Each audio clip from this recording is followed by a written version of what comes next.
The dusty and blood-stained pages of history are filled with thousands of rulers, countless conquerors, and many emperors who have been forgotten.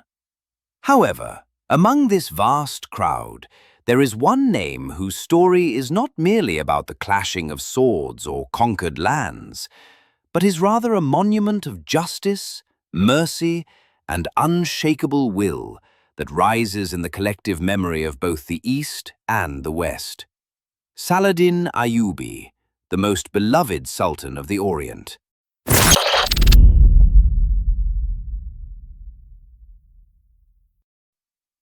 When he opened his eyes to the world in the storm-tossed night of 1137 in the fortress of Tikrit, in what is now modern-day Iraq, his family was forced to leave the city in haste, and this forced migration was actually the first echo of the footsteps of a leader who would change the world in the future. While his childhood years were spent in centers of learning like Mosul and Aleppo, under the guidance of the greatest scholars of the time, Saladin was known as a dervish-souled youth who was quiet, deeply contemplative, and preferred to spend his time immersed in books of theology, mathematics, astronomy, and law, rather than wielding a sword. Fate, however, would radically change this tranquil life with the expeditions he made to Egypt alongside his uncle Shirkuh, and among the collapsing palace intrigues of the Fatimid Caliphate, Saladin would prove his political genius as much as his military prowess, becoming the vizier of Egypt at a very young age, and then, in 1171, establishing his own dynasty with the ideal of gathering the fragmented and feuding Muslim emirates under a single banner. This relentless struggle to unite the Islamic world caused him to face not only external enemies, but also a sinister threat lurking in the shadows, the Hashashins, the most terrifying and mysterious assassination organization in history, who saw Saladin's growing power as the greatest threat to their existence and launched a merciless hunt against him. After miraculously surviving two major assassination attempts in 1174 and 1176, particularly the second attempt where the assassin's dagger struck his armor and he survived with only a slight wound to his face, Saladin led his army to the Hashashin stronghold of Masyaf. However, what happened there constitutes one of the most mysterious pages of history. According to legend, while the siege continued, Saladin woke up one morning in his heavily guarded tent to find a freshly baked, steaming, poisoned cake and a dagger with a note attached that read, "You are in our hands." And realizing through this silent message that the Hashashins could slip like ghosts even into the most secure rooms, he made a strategic decision to lift the siege and reserve his energy for his primary target, the Crusader occupation. By the year 1187, the historic moment he had been waiting for to liberate the holy city of Jerusalem, which had been under occupation for about 88 years, had approached. And when he faced the Crusader army at the Horns of Hattin, near Lake Tiberias, he used the geographical structure of the region and the scorching desert heat as a weapon,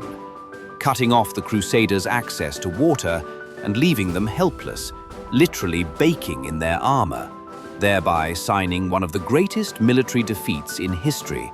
and completely destroying the military power of the Kingdom of Jerusalem. On October 2nd, 1187, when he reached the gates of Jerusalem on the holy day coinciding with the night of Miraj,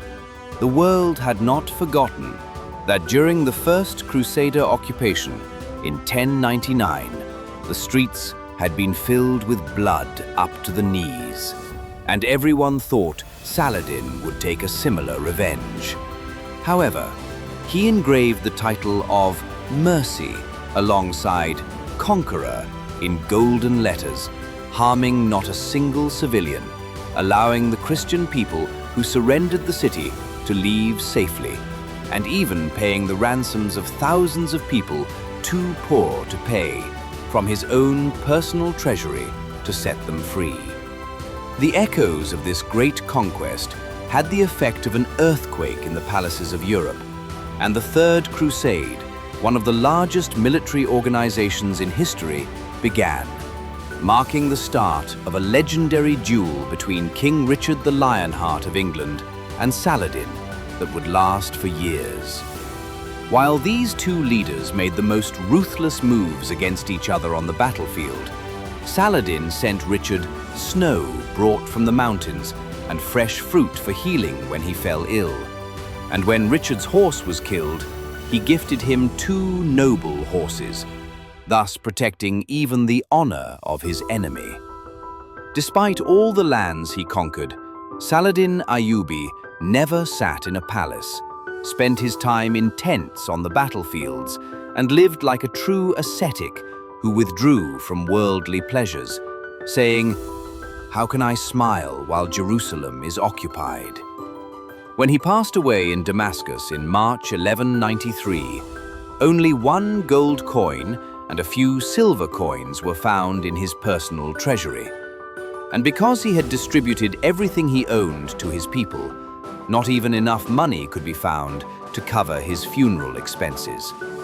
He conquered lands with his sword and hearts with his justice, engraving his name on the pages of eternity as one of the most humble yet powerful rulers the world has ever seen. His struggle was not just to gain land, but to revive a civilization. He united the Turkmen, Kurdish, and Arab elements in his army around a single ideal, and established peace in a vast geography stretching from the steppes of Mesopotamia to the banks of the Nile. The legacy of Saladin continues to live on today, not only in the Islamic world, but also in Western literature, where he is seen as an ideal knight. For he is the most concrete example in history of being able to remain human even in the darkest moment of war, showing humility at the height of power and choosing forgiveness over revenge. When he died, those who wept for him were not only Muslims, Christians and Jews who were certain of his justice also knew that an era had closed with the departure of this great Sultan. Today, his humble tomb in Damascus is a silent witness to a man who brought the world to its knees, but never bowed to the world himself. The greatest treasure he left behind is neither gold nor gilded thrones, but only an honorable name that will be told for centuries, and a legend kneaded with justice. Saladin, with his vision that transcends ages, his noble stance of extending a hand even to his enemy, and above all, his unshakable loyalty to God and his cause, will always remain at the top of the list of the greatest.